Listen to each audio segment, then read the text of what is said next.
సర్లే ఇప్పుడు ఏమైందిలే? పెళ్లికి 10 లక్షలు అయిందే, దానికి వడ్డీ ఎవరు ఇస్తారో?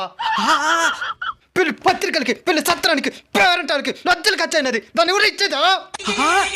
అదేదో నిశ్చితార్థం ముందెళ్ళేసలుంటా మాకు బాధ లేదు కదా. కరెక్టే సార్, పాపం ఫీల్ అన్నట్టున్నారు. అప్పటికడిగి నా పడలేదని ఇవ్వు నన్ను లవ్ చేయమంటే అనింది అనింది. పెళ్లికి ముందు లేచిపోవడం వల్ల అందరూ ఏమనుకుంటున్నారు తెలిసిన, అబ్బాయి లేదు లోపం ఉండదే, అందుకే అమ్మాయి లేచి వెళ్ళిపోయింది అంటున్నారు. ఇంకా నాకు పిల్లని ఎవరు ఇస్తారో? మా సెల్లుండా చేసుకుందు గాని. దానివల్ల ఎవరు ముందే తల ఉంచిన మా నాయన ఈ రోజు అందరి ముందు తల దించుకోవాల్సిన పరిస్థితి ఏర్పడింది. నేను అబ్బాయిని కాబట్టి సరిపోయింది, అదే నా ప్లేస్లో అమ్మాయిని ఉంటే.